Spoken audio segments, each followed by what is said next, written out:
Alright, so I'm going to talk about my recent experiences with World Arena and Regular Arena. Basically, I'm going to talk about 3 arena runs that I participated in, which are the first 2021 World Arena where I got 11th, the first 2021 America's Regular Arena where I landed 1st, and the second 2021 America's Regular Arena where I landed 2nd. This isn't so much of a guide video, but I'll drop some insights that I've learned in my runs and from more experienced players that I've talked to. This video isn't following any meaningful construct, so it may seem rambly, but if you keep your ears perked, you may find this valuable as a guide or a lesson video. So starting off with the first one, World Arena was interesting. This is the first time where I tried to do considerably well and I landed at 11th and was unfortunately 5 points away from 10th place. I held first for quite a bit. The form I climbed with was some top heavy form that utilized Sola. So Sola is pretty nuts in Regular Arena, but she is slightly worse in Worlds, but not by much. Sola, to put it bluntly, is pretty overpowered. She provides way too much value for a singular support unit. In Regular Arena, where there isn't a Legend limit, you can run all these powerful Legend mages like Nartis, Belfern, Celia, and Levia, but in World Arena you have to be far more picky because you can only run 3 Legends. As a result, solo comps are fairly janky in World Arena and run some 5-star or even 4-star mages. The 4-star MVP this time is Morgana, whose ability to deal add damage to reflex makes her solid for popping Mamonir's first energy guard. My formation that I climbed to champion and held champion for a long time was 2 forms. One involved a double lane form where I focused top with various warriors and Sola, and yes, that is a Heejin in the back. And this one was the one that clutched me out to the champion spot for a long time, and yes, that is at least up there in the back slot. Elise was instrumental to beating out certain Albion Ninja formations. So let me talk about these forms. The Heejin one was a climbing form. It's not very good overall, but you can still win on attack. When climbing early on, you are less likely to be attacked, so you can afford a form that just kinda sucks on defense and just try to win more often. This form is incredibly aggressive. I opted for all offensive legends just to bulldoze my way through people.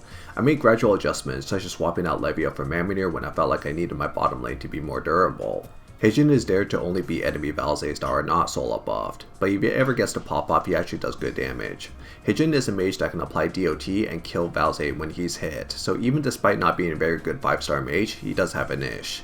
Calero is a Lucian substitute to hold the front lane. She doesn't die to Mamonir easily at least, but will definitely get murdered by Alec openings. Later on she wasn't performing as well as a roadblock, so I swapped to Mamonir later and replaced Levia with other mage options like Baltor. So let me pivot to the Elise form now. This form got me to a champ position for a while. The first thing to note is that it's running Seer, so you can tell that this occurred after the Seer update. Seer's update was game changing for World because we have a character now that can survive Asmode and Alec openings. Susera is actually the MVP of this form. Susera is just such a powerful unit. She deals so much damage with Sola's aura and could just wipe out units so easily. And Mamonir also allows Susera to quickly attack with her full AoE attack, so that's very useful as well. I ran Levia because I needed to make sure I could deal direct damage to bulldoze through Mamonir in the second round. Frisia and Helga are generally mage fodder for Sola. Frisia is a fantastic unit in World Arena because of her pressure, defensive capabilities, and just overall value, while Helga is just Helga. If she takes the hit, your units can be better for a short duration. And finally, the Elise. The Elise is to address specific Albion forms I was encountering. My team is incredibly weak to Jhin and Albion, so Elise helps to mitigate that weakness. Elise's charm and nullifier with buff prohibition makes her the perfect counter for that matchup. Elise still sucks, but at least she had a niche in that situation. Now if you see a pattern with my 2 forms, you may realize something, and if you're not sure what you're looking for, then don't worry because I didn't know until recently. My forms obviously were top focused and were solo compositions, but what stands out are the 2 tanks on the row, and this is a general theory craft or fundamental concept that was told to me recently by AOSZ, who is consistently one of the best players in Americas. Given the climate of Regular Arena and World Arena, if you separate your tanks into different rows, then your form will suffer dramatically. Let's say for my Elise form, I swapped the position of Seer and Helga. One could argue that my form now tanks both mid and bot, but the form is a lot weaker now. If the enemy plays their main lane as bottom, then they only have to remove Mamonir. Seer may be able to tank, but because of the vertical threat attackers like Valze, Frisia, and Levia are fairly common, my Seer will die to AoE or her taunt may be nullified and she doesn't end up doing anything. The enemy only needs to clear bottom lane before they start eating away at my top lane. In the original form, both Seer and Mamonir help with each other's durability. Seer can hold off the Asmode Alec openings and potentially save Mamo from having her first death guard popping, while my Mamonir can easily fend off the early Valze attacks. The longer that my bottom lane stalls, the more time is built for my top lane to move towards the subsequent lanes and eat away at the enemy's form. Double tanks in one row is just generally good fundamental concept to keep in mind, and it should always be above the main row that you are playing. Now obviously this isn't the end all be all, but this is just a good concept to keep in mind. You can run split tanks if you have an idea or a specific purpose to it, but the more you spread out your tanks, the more exposed that your main lane is. Overall, World Arena was an interesting experience. I began to quickly fall from champ because I was targeted primarily by JP players. When I woke up, I was suddenly 16th place, and I had to climb again. Climbing on the last day is hard because people are shifting forms so much and aren't just trying to kill each other. I decided to ride my Elise form to the end and ended up at 11th. Not a bad run, but I was definitely kind of tired out and worn out at the end.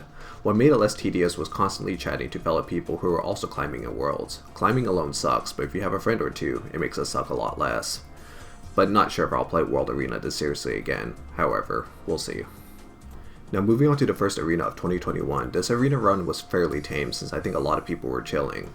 There's not much to say, but I want to go over another topic, and that is the final climb. I was originally pretty behind in the point rankings of this arena, but I utilized a form that was provided by Saint to quickly climb up. Remember what I said to climb, that you need to win well on attack. However, once you're fairly high up, there is diminishing returns. You gain less points for attacking players with less points, and it's harder to find players who have the same amount of points or slightly higher because you're already at the top of the mountain. If you lose to a player with less points, then you lose a lot of points. So you need two things in particular with a form in this situation, something that could win on defense that also wins on attack. Sounds simple, right? The form that most people were running was this form, which I'll call the Saint Climb form. Everyone was running this form because it's a really solid form, but it's also because he recommended it to fellow guildmates who just spammed the form to climb with it. Hell, even I used it because of the win rate of this form. It's pretty insane. Around the last hour before arena closed, I pivoted to a different form, and it was this one. Looks similar, but instead of Bowser it runs Alec and a few other minor adjustments. Saint's Climb form has his Galania buffing the Helga, so that the Gran, Celia, and Mamo gets the Immortal buff, and once Helga is dead in the first round, her next target of buffs is the juicy Belfern, Sola, and Levia area. It's a smart form, but the main issue is that it's very weak to Alec first round. The form that I ran targeted this form in a specific way to win against Saint's Climb form on defense and on attack. Because a lot of people were still running and copying Saint's Climb form, they would feed me points if they were to hit me while I still maintain a good win ratio because the form is naturally solid. That's how I climbed in the last hour. On to the final topic, the third arena where I got 8th. So this was kind of a tragic situation, but it gave me perspective of what it's like to hold on to champion crown for a while. I had first place for quite a while, but I began to run into issues, and these issues are copycats who just copy paste whatever form seems to be in the lead and mimics them. Copycats are like viruses or parasites. No one really likes them. They suck and they're rough to deal with, but because they're just naturally part of the ecosystem, you kind of just have to accept that they exist and deal with them. After all, copying is still kind of a mechanic within the game, and even I'm guilty of copying sometimes, but in the end, in order to win first, I've never used a copied form. I've always used a form that I created on my own, and I think that's kind of how it is mostly. Or more importantly, you need very good understanding of the forms that you are using, and copycats generally don't have a very good idea of that. So when a form is copied, it begins to saturate the form, and my form was definitely copied by at least 3 other people, which began to incentivize people to make specific counters of the form. If you don't have a backup plan, then you're in deep shit, and that's what was my situation unfortunately. It happened pretty close to the end, so I got hit pretty hard. Some people even ran really janky forms that almost make no sense with a specific purpose of beating that form. They wanted to drag me and the copycats down with them, and it was kind of nutty to see. Holding first place puts a crosshair on you, so you almost play Mario Kart in some ways where you want to be in a position to speed to first, but not be in first because of those blue shells that's going to tear you a new asshole. Anyway, some food for thought. Hope this video provided some insight. If you got questions, ask them in the comments. Hope this video doesn't sound too bullshit or rambly, and thanks for watching.